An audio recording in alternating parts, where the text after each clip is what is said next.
Good morning friends, সুদীপ্তাস ওয়ার্ল্ডের আরও একটা নতুন ব্লগে তোমাদের স্বাগত জানাই। আশা করি সবাই খুব ভালো আছো, সুস্থ আছো, আমরাও ভালো আছি। আজ হচ্ছে বৃহস্পতিবার আর এখন সময় হচ্ছে সকাল 7:30। সবে মাত্র ঘুম থেকে উঠেছি আর ঘুম থেকে উঠেই পর্দাটা সরিয়েছি আর বাইরের দিকটা দেখে তো একেবারে মনটা খুশি খুশি হয়ে গেল। আর এদিকে দেখো সবাই ঘুম থেকে উঠে গেছি। অরণ্যার পাপা আমার আগেই উঠেছে, তারপরে আমি উঠেছি আর তারপরে অরণ্যাকেও ঘুম থেকে তুলেছি। ঘুম থেকে ওঠার পরে ওকে বললাম যে সবাইকে একটু গুড মর্নিং বলো, কিন্তু ও গুড মর্নিং বলতে চাইছে না, কারণ এই সদ্য ঘুম থেকে উঠেছে তো ওর মুখটা এখনও ঠিক হয়নি। অবশ্য আমাকেও তো দেখে বুঝতে পারছো যে মুখটাও এখনও ধোয়া হয়নি। না মুখ ধুয়েই আমি আজকে ব্লগটা শুরু করলাম, কিছু মনে করো না আবার। আসলে ঘুম থেকে উঠেই এত সুন্দর একটা দৃশ্য দেখতে পারলাম, তো ওই পাহাড় তো সবসময় দেখা যায় না, এই ট্রেনে গেলেই মানে যেতে আসতেই লক্ষ্য পড়ে। আর ঘুম থেকে উঠেই যেহেতু দেখতে পেয়েছি গাছপালা পাহাড় পর্বত, তাই ভাবলাম যে ব্লগের শুরুটা না হয় এখন থেকেই করি। তো ওই একটুখানি ভিডিও করার পর চলে গেছিলাম ফ্রেশ হতে, ব্রাশ ট্রাশ করে এখন চলে এসেছি সকালে জল খাওয়ার খেতে। আজকে সকালে আর মুড়ি খাচ্ছি না, ওই ব্রেড টোস্ট নিয়ে যাচ্ছিলো, মানে টোস্ট তো করা নেই, এমনি রুটি আর ডিম দেওয়া আছে, খুলে যা দেখলাম। তো ব্রেড অমলেট এরকমভাবে বলতে বলতে যাচ্ছিলো। অয়না বাবা কালকেও বলেছিল আমাকে নেওয়ার কথা, মানে কতটা কি থাকবে না থাকবে নিতে হবে না।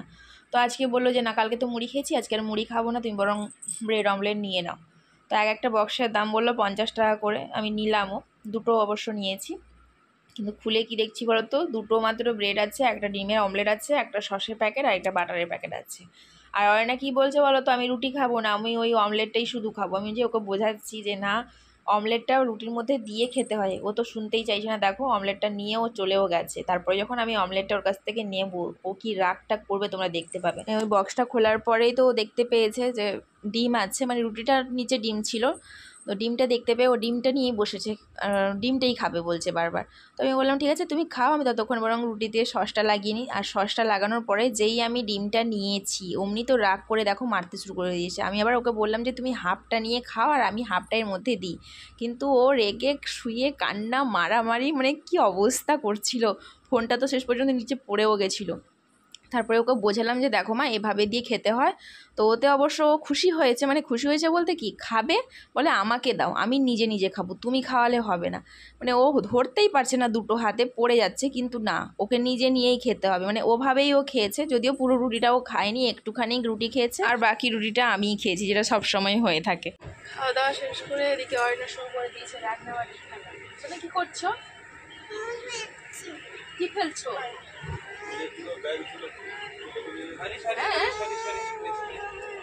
খোসা ফেলছো? ওই যে এই স্টিকারগুলো তুলে তুলে ফেলছে, বলছে খোসা ফেলছি। কেন ফেলছো? এটা থাক, ভালো লাগছে দেখতে, এরকম করে রান্না করো। তুমি ফেলে দিয়েছো? কেন ফেলেছো? দুষ্টু হয়ে গেছে। এটা খোসা না, ওটা স্টিকার, থাক, রান্না করো। কি রান্না হবে আজকে? চিকেন কই? চিকেন কোথায়? চিকেন কোথায় তোমার? আচ্ছা চিকেনটা কোথায় দেখি, চিকেন কোথায়? কড়া বসাতে পারছো না? তাও বসিয়ে দিচ্ছি, দাও।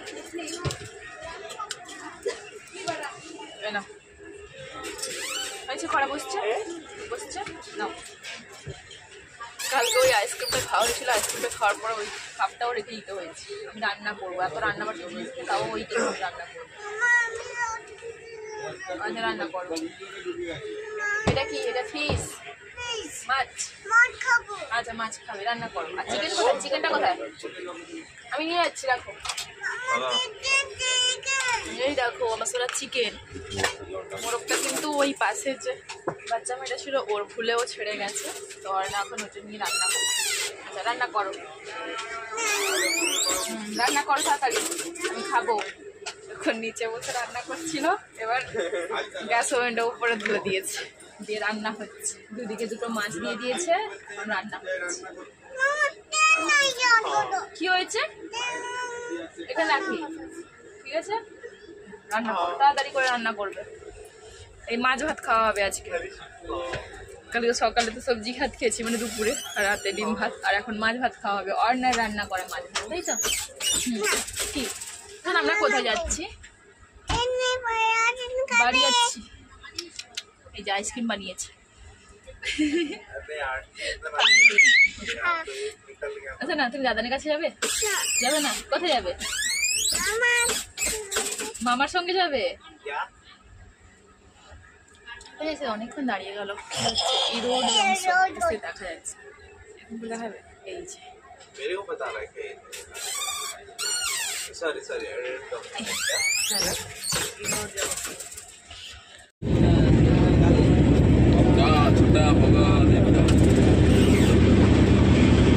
তুমি খাবে না, খাবে না?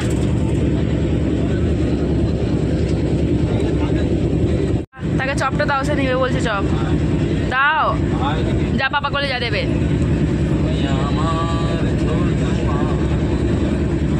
নিয়ে নাও না, তুমি খাই দাও।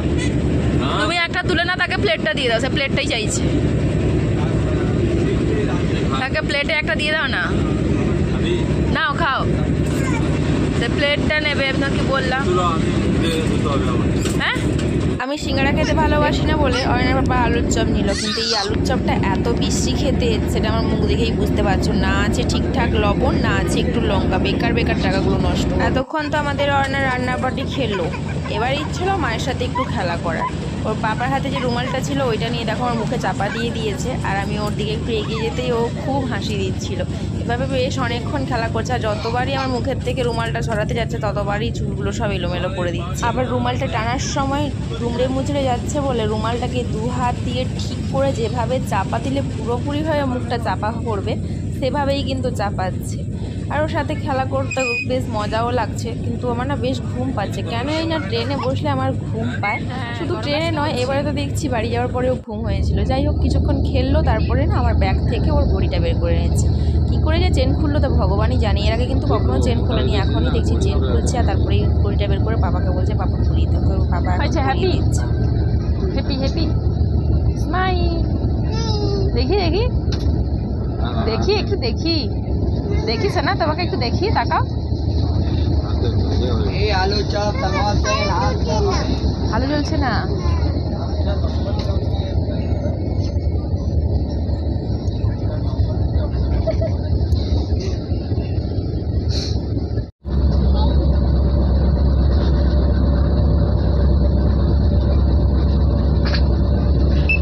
ভারী আছে, রেখে দে।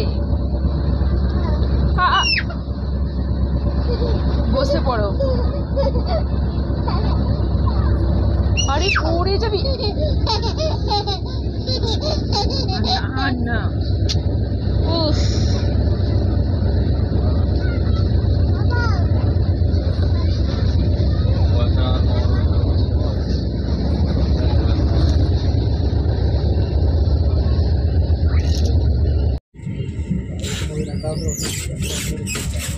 ও পালাঘাট, পালাঘাট থামেনি গাড়ি থামেনি এখনো, থামু।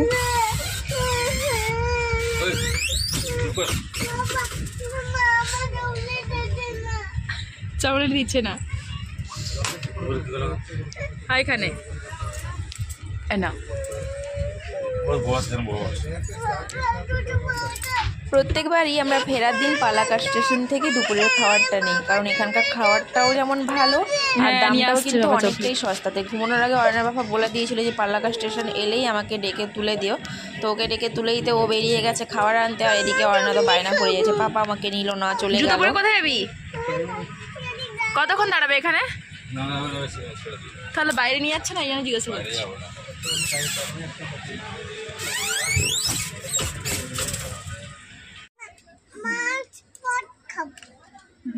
এই দেখো ভাজা দিয়েছে, একটা মাছ দিয়েছে, অরিজিনাল না, অন্য কিছু একটা বলছে, আমরা ভুল বুঝছি। তোমরা তো দেখতেই পাচ্ছ যে দুপুরের আইটেমে কি কি আছে। তো ছিল বাঁধাকপি আর গাজর ভাজা, একটা মাছ ভাজা যেটা ছোট নয় খুব বড় নয় মাঝারি সাইজের, আর তার সাথে এই যে ঝোল ঝোল তরকারিটা ঢালছি দেখছো, এটা ছিল মিন কারি, মানে সাউথ ইন্ডিয়ান স্টাইলের যে কাঁচা মাছের তরকারিটা হয় যেটা আমরা বানাই সেরকম টাইপের, তবে এটাতে নারকেল যোগ করা ছিল। তো এই তিনটে তরকারি নিয়ে মাত্র 110 টাকা নিয়েছি, মানে বুঝতে পারছো 110 টাকায় বেশ ভালো খাবারই আমরা পেয়েছি। এই কারণে প্রত্যেকবার ফেরার সময়, মানে ফেরার দিনটা আমরা এই স্টেশন থেকে খাবারটা তুলে নিই। তো খাওয়া দাওয়া করে এখন অর্ণার জামাটা চেঞ্জ করে দিচ্ছে অর্ণার পাপা, কারণ ও খেতে গিয়ে না জল ফেলে দিয়েছিল, আর ভেজা জামা পরে তো ওকে ঘুম পাড়ানো যাবে না, তো ওই জামাটা চেঞ্জ করিয়ে দিয়ে আমরা বেশ খানিকক্ষণ ঘুমিয়েছি, ওই ঘন্টাখানেক বলতে পারো। এমনিতে তো জানো যে ট্রেনের মধ্যে খুব ভালো একটা ঘুম হয় না, তাছাড়া আমাদের নামতেও হবে, ওই কারণেই খুব ভালো একটা ঘুম হয়নি। তাও ওই তাড়াতাড়ি খেয়ে নিয়েছিলাম, মোটামুটি 1টার মধ্যে খাওয়া দাওয়া হয়ে গেছিলো, তো 1:30টার সময় অর্ণা ঘুমিয়েছে, ওকে ঘুম পাড়িয়ে আমি ওই 2:30টা অবধি ঘুমিয়েছি। 2:30টার সময় আমি অ্যালার্ম দিয়ে শুয়েছিলাম, কিন্তু 2:30টার আগে আগে আমার ঘুম ভেঙে গেছে। মানে হয় না কোথাও যাওয়ার থাকলে বা আসার থাকলে দেখবে সময়ের আগে ঘুম ভেঙে যেত, আমারও সেটাই হয়েছে। তো ঘুম থেকে উঠে এখন বসে আছি, আর এদিকে দেখো অর্ণা কিন্তু এখনও ঘুমোচ্ছে। ওকে অবশ্য এখন ঘুম থেকে তুলবো না, আমাদের সমস্ত জিনিসপত্রগুলো গুছিয়ে বের করে নিই, মানে গোছানো তো আছে, শুধু ব্যাগগুলো বের করতে হবে। তো অর্ণার বাবাকে বললাম যে তুমি ব্যাগগুলো বের করে নাও, ও ব্যাগগুলো বের করেছে, মানে 2টো ব্যাগই বের করেছে, আর বাকি আছে ট্রলি ব্যাগ। তো ট্রলি ব্যাগটা এখন আমি বের করছি। আর শুধু ট্রলি ব্যাগ না, এখানে না কিছু জিনিসপত্র ভরতেও হবে, বলতে অর্ণার বালিশ আর ওই টিফিন বক্স, জলের বোতল, যা যা বাইরে বেরিয়ে আছে আর কি, সেগুলো সব গুছিয়ে নেবো, নাহলে আবার কোনটা ফেলে যাবো তার তো ঠিক নেই। তো বললাম যে সমস্ত জিনিস আগে গুছিয়ে বের করে নিই, তারপরে অর্ণাকে ঘুম থেকে তুলবো। তুমি নামবে না? ও মা, আমরা চলে গেলাম, টাটা। কই রে, উঠে পড়ো, আমরা নামবো তো, তুমি নামবে না? দেখো সব ব্যাগ বের করানো হয়ে গেছে, জায়গা আছে, আস্তে আস্তে করো, উঠে পড়ো উঠে পড়ো, সবাই চলে গেল। ওয়া হু হু হু হু হু, আমরা চলে এসছি কেরালা। উঠে পড়ো, জুতো পরবো। এইটা জুতো পরবো না, পরবো তো, আগে একটু জল খেয়ে নাও, সেদিকে যায় না, একটু জল খেয়ে নাও মা, আগে একটু জল খেয়ে নাও, দিলে আমরা জুতো। হ্যাঁ জল খাও, জল খেয়ে জল খেয়ে নাও, জুতো পরে আমরা রেডি হয়ে যাবো, ঠিক আছে? কি রোদ দেখেছিস, প্রচুর রোদ হয়েছে।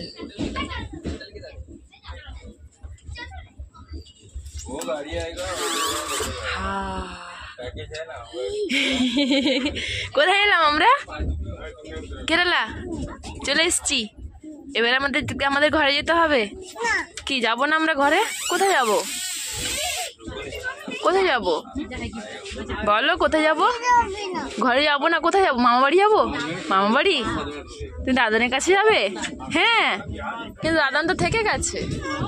আচ্ছা, এর আগে যতবার এই ট্রেনে করে এসেছি ততবারই 1 নম্বর প্ল্যাটফর্মে ট্রেনটা থামতো, তাতে করে আমাদের বেশ সুবিধা হতো। কিন্তু এবারে না 3 নম্বর প্ল্যাটফর্মে দাঁড়িয়েছিল না, যার কারণে ব্যাগ ট্রেনে ওভারব্রিজ দিয়ে আসতে হয়েছে, আর এত ভারী ভারী ব্যাগগুলো টেনে নিয়ে আসতে আসতে দুজনেই হাঁপিয়ে গেছি। যদিও ভারী ব্যাগগুলো অর্ণার বাবাই নিয়েছে, আমি একটা ট্রলি ব্যাগ আর ওই জলের ব্যাগটা নিয়েছিলাম, তবুও ভারী তো, মানে একেবারে যেন হাঁপিয়ে গেছে, ওই জন্য একটু দাঁড়িয়ে রেস্ট নিয়ে নিচ্ছিলাম। তারপরে বাইরে বেরিয়ে অর্ণার বাবা চলে গেছিলো ট্যাক্সি স্ট্যান্ডে ট্যাক্সির টিকিট বানাতে, ট্যাক্সি নয় সরি অটোর টিকিট বানাতে। তো অটোর টিকিট পেয়ে গেছে, আর সঙ্গে সঙ্গে আমাদের অটোও এসে গেছে, ব্যাগপত্র সমস্ত তোলা হয়ে গেল, আর এদিকে অর্ণাও বসে গেছে। চলো আমরাও দেরি না করে বসে পড়ি, এখনও প্রায় আধ ঘন্টা খানেক লাগবে। রাস্তায় যদি জ্যাম না থাকে তাহলে মোটামুটি আধ ঘন্টার মধ্যে আমরা রুমে পৌঁছে যাবো, আর যদি জ্যাম থাকে তাহলে তো আধ ঘন্টার বেশি সময়ও লাগতে পারে। কতক্ষণে পৌঁছবো, তো রাস্তায় আর কোনো ভিডিও করছি না, চলো একেবারে ঘরে গিয়ে দেখা হচ্ছে। বাড়িতে এসে কাপড়টা চেঞ্জ করে প্রথমে ঘর ঝাড় দিয়েছি, আর এখন ঘরটাও মুছে নিচ্ছি। 1 মাস ঘরে ছিলাম না, মানে বুঝতে পারছো ধুলো ময়লা অনেকটাই জমেছে। ভাবলাম যে স্নানের আগে ঘরটা অন্তত মুছে নিই। তো ঘর মোছার পরে দেখো এখন বিছানা ঠিক করতে চলে এসেছি। বিছানা যদিও পুরোপুরি ঠিক করা হচ্ছে না, শুধু বেডটাই ফেলা হচ্ছে, মানে বেডটা খারাপ অবস্থায় ছিল, তো তাই ভাবলাম যে শুয়ে যাই। তো বেডটা ঠিক করার পর চলে গেছিলাম স্নানে, স্নান করে এসে দেখো সোজা চলে এসেছি রান্নাঘরে জলটা ফোটানোর জন্য। খাওয়ার জল একেবারে নিই, তাই ভাবলাম যে জলটা ফোটাতে বসিয়ে দিই, আর জলটা ফোটাতে বসিয়ে এখন চলে এসেছি ব্যাগপত্র খুলে বের করতে। আমার না একটুই ইচ্ছা করছিল না, 2 দিন ট্রেন জার্নির পরে এই ব্যাগ নিয়ে খুলে বসার ইচ্ছা ছিল যে 3-4 দিন রেস্ট নেব, তারপরে ব্যাগের জিনিসগুলো গোছাবো। কিন্তু অর্ণের পাপাই বললো যে জিনিসগুলো বের করে আমাকে গুছিয়ে দাও, তাহলে আমি আজকেই দিয়ে আসতে পারবো। তোমরা নিশ্চয়ই ভাবছো যে কাকে দিয়ে আসার কথা বলছি। জিনিসগুলো অর্ণার কাকুর কাছে যাবে। তোমাদের তো আগেও বলেছি যে অর্ণার কাকু এখানেই থাকে, কিন্তু আলাদা জায়গায় থাকে, মানে আমাদের থেকে একটু দূরে থাকে। তো ওর জন্য কিছু জিনিস পাঠিয়েছে ওদের জন্য, যদিও ওরা 1 সপ্তাহ আগেই এসেছে, কিন্তু কিছু কিছু জিনিস তাও আমাদের হাতে পাঠিয়েছে বাধ্য হয়ে, মানে তখন আচার তৈরি হয়েছিল না, ওই জন্য আচার পাঠিয়েছে। তাছাড়া বললো ওরা হাত পাখা নিয়ে আসতে ভুলে গেছে, হাত পাখা আমাদেরকে নিয়ে আসতে বললো। আরও কিছু কিছু টুকটাক জিনিস নিয়েছে, তো সব এক এক করে তোমাদেরকে দেখাচ্ছি। যদিও সমস্ত জিনিস অর্ণার কাকুর কাছে যাবে না, কিছু কিছু জিনিস যাবে আর বেশিরভাগ জিনিসটাই আমাদের কাছে থাকবে, কারণ বললাম না 1 সপ্তাহ আগে তো ওরা এসেছে, ওদের প্রয়োজনীয় জিনিস ওরা সঙ্গে করেই নিয়ে এসেছে। যা 2-1টা জিনিস ভুলে গেছিলো ওইগুলোই আমার সাথে এসেছে। তো সমস্ত জিনিস মিলিয়ে অনেকটাই ভারী হয়ে গেছে, বিশেষ করে ওই আচার ডাব্বাগুলোর জন্য। দুটো দুটো করে আচার ডাব্বা এসেছে, তো আর আচার ডাব্বা তো কতটা ভারী হয় বুঝতে পারছো। যাই হোক, চলো এক এক করে জিনিসগুলো বের করাই। প্রথমে না অর্ণার খাওয়ার ডাব্বা, ওই মুড়ির প্যাকেট, মানে যেগুলো আমরা ট্রেনে বসে খাচ্ছিলাম ওই প্যাকেটগুলোই বেরোচ্ছিলো, কারণ ওইগুলোই ওপরে রাখা ছিল যাতে ট্রেনে খেতে সুবিধা হয় এই কারণে আর কি। আর তারপরেই বেরোলো দেখো কুরকুরে। তো অর্ণাকে ওই কুরকুরে খেতে দিলাম, কিন্তু ও কুরকুরে খাবে না। যাই হোক, তারপরে বেরোলো তুলোর প্যাকেট। ওই তুলোটা অর্ণার ঠাম্মা দিয়েছে অর্ণার জন্য বালিশ বানাতে। গতবার যখন গেছিলাম আমি বলেছিলাম যে গাছে যখন তুলো হয়েছে কিছুটা তুলো অন্তত রেখো, অর্ণার জন্য একটা বালিশ বানাবো। ওর যে বালিশটা আছে না ওটা দেখছি চাপটা হয়ে যাচ্ছে, তো ভাবছি ভালো করে খুলে একটা বড় করে বালিশ বানাবো, ওই জন্য তুলো রাখতে বলেছিলাম। তো এবারে যেতে আমাকে তুলোটা দিয়েছে, কিন্তু বালিশের খোলটা আমাকে আনতে ভুলে গেছি। ভাবছি কোনো পুরনো কাপড় দিয়ে খোল বানাবো ঘরে, কিন্তু কবে বানাবো জানি না। যাই হোক, তো তারপরেই দেখো ওই যে নাস্তার প্যাকেট বের করলাম। নাস্তার প্যাকেটটা অবশ্য আমার বাবা এনে দিয়েছে আমাদের জন্য, তো 2 প্যাকেট নাস্তা দিয়েছে। আর ওই যে আচারের একটা ডাব্বা দেখলে, মানে একটা না, ওই পেপারে করে কিন্তু 2টো ডাব্বা আছে, একটা ছোট্ট হরলিক্সের ডাব্বা আর একটা গ্লুকন্ডির ডাব্বা, ওরকম করে 2 জায়গায় দিয়েছে। মানে একটা আমাদের কাছে থাকবে আর একটা ওর মানে অর্ণার কাকুর কাছে যাবে। তো এই যে সমস্ত জিনিস বের করেছি এই ব্যাগ থেকে। এই ব্যাগে যাচ্ছিলো অর্ণার কিছু জামাও ছিল যেটা ট্রেনে পরানোর জন্য সাইডে করে রেখেছিলাম। আর এই যে পুটলাটা দেখছো মানে পেপারটা, এটাতে কী আছে বলো তো? এটাতে হচ্ছে গিমা শাক। আমার প্রচুর ইচ্ছা ছিল যে আমি এবারে গিমা শাক নিয়ে আসবো সঙ্গে করে, তো গিমা শাক নিয়ে এসেছিও, বেশ অনেকটাই নিয়ে এসেছি। আর তারপরে শনপাপড়ির প্যাকেট বেরোলো, শনপাপড়িটা না পুরো চাপটা হয়ে গেছে। তারপরে এই যে বড়ি আর এই সাদা পেপারটাতে যতদূর সম্ভব তেজপাতা ছিল, আমি ভুলে গেছি। যাই হোক, আর এই কম্বলটা তো আমরা সঙ্গে করে নিয়ে গেছিলাম, শুধু নিয়ে গেছি আর নিয়ে এসেছি, ব্যবহার করা হয়নি যেহেতু ট্রেন থেকে দিয়েছে। আর এই যে দেখতে পাচ্ছ এতগুলো হাত পাখা নিয়ে এসেছি। এতগুলো হাত পাখা অবশ্য সব কটা আমার জন্য নয়, আমার কাছে একটা থাকবে, আমাদের তো একটা আছে আর আমি একটা নিয়ে এসেছি যাতে দুজনের দুটো ব্যবহার করতে পারি। আর বাকি 3টা অর্ণার কাকুর কাছে যাবে। আর তারপরে আরেকটা তুলোর পেপার বেরোলো, মানে কিছুটা পুরনো তুলো আছে, ওইগুলো আমি ছিঁড়ে ঠিকঠাক করবো, ওই জন্য আলাদা আলাদা করে নিয়ে এসেছি। আর তারপরে যে দেখছো চাউমিনটা 3 প্যাকেট নিয়ে এসেছি এবারে। চাউমিনটাও আমার বাবা এনে দিয়েছে, যাতে মানে আমি যেটা পছন্দ করি ওগুলো এনে দিয়েছে। আর ওই যে আমচুর টক খাবো বলে কিছুটা বড়ি আমার শাশুড়ি মা দিয়েছে, কিছুটা বড়ি আবার আমার মা দিয়েছে। আর ওই যে আরেকটা প্যাকেট চানাচুর নাস্তা দেখলে আরেকটা ছিল 1 কেজি চানাচুর। আরেকটা যে পুটলা দেখলে, মানে ওই যে পেপারটা তুলে তোমাদেরকে দেখালাম আবার ঢুকিয়ে দিলাম, ওটাতেও কিন্তু আচার আছে। তো ওটা আমার কাছে থাকবে বলে আমি আবার ভেতরে ভরে রেখে দিচ্ছি, যেগুলো অর্ণা কাকুর কাছে যাচ্ছে ওইগুলো এখন বর্তমান গুছিয়ে দেবো। আর বাকিগুলো আমি আস্তে আস্তে গোছাবো, মানে এখন এতটাও এনার্জি নেই যে আমি সব কটা জিনিস গোছাবো। ওই জন্য ভাবছি যে অর্ণা কাকুর কাছে যা যা জিনিসগুলো যাবে ওইগুলোই বরং আগে আমি বের করে দিই, মানে ওর কাছে হাফ জিনিস যাবে, আমার কাছে হবে। ও আরেকটা জিনিসও পাঠিয়েছে আমার শাশুড়ি মা, ওই খেসারি ডাল, যেটাকে খুরিয়া ডাল বলে। তোমরা তো জানো মাঝে মধ্যেই আমরা ডালের বড়া বানিয়ে খাই, যদি ওটা খুরিয়ার ডাল নয়। তবে আমার শাশুড়ি মা না খুরিয়ার চাষ করে, তো ওই জন্যই বাড়িতে ডাল ছিল, তো ওইখান থেকেই কিছুটা দিয়েছে। এখান থেকেও কিছুটা আমার দেওরকে দেবো। তো সমস্ত জিনিস যেহেতু ভাগ করতে হবে, তো তাই ভাবলাম যে ওইখানে জল ফুটতে ফুটতে এই জিনিসগুলো আমি ভাগ করে গুছিয়ে নিই, গুছিয়ে রেখে একটু চা টিফিন খাবো। কারণ সেই বিকেলবেলা, মানে বিকেলে নয় সরি দুপুরবেলা তাড়াতাড়ি করে ভাত খাওয়া হয়েছে, মোটামুটি 1টার মধ্যে আমাদের খাওয়া দাওয়া শেষ হয়ে গেছিলো। আর এখন প্রায় 6টা 6:30 মতো বাজে, খুব খিদে পেয়ে গেছে জানো। তাই ভাবলাম যে এই জিনিসগুলো আগে গুছিয়ে দিই, তারপরে হালকা করে কিছু টিফিন করব। ভাবছি মুড়ি মাখবো, এছাড়া তো আর ঘরে কিছু নেই। তো চা টিফিন খেয়ে তারপরে অর্ণার পাপা যাবে ওর কাকুকে খাওয়াগুলো দিতে, মানে জিনিসগুলো দিতে, আর তারপরে না হয় আমি রান্না করব। তো সেই হিসাবে আমি এখন বসেছি জিনিস গোছাতে। তো চলো আমি ঝটপট করে জিনিসগুলো গুছিয়ে নিই, আর তার সাথে সাথে আজকের ব্লগটাও শেষ করি। কেমন লাগলো আজকের ব্লগটা অবশ্যই কিন্তু কমেন্ট করে জানিও। যদি ভালো লাগে তাহলে একটা লাইক করো, চ্যানেলে নতুন হলে চ্যানেলটাকে সাবস্ক্রাইব করো, পাশে থাকা বেল বাটনটিও প্রেস করো। দেখা হচ্ছে পরের ব্লগে। আজকের মতো সবাইকে টাটা।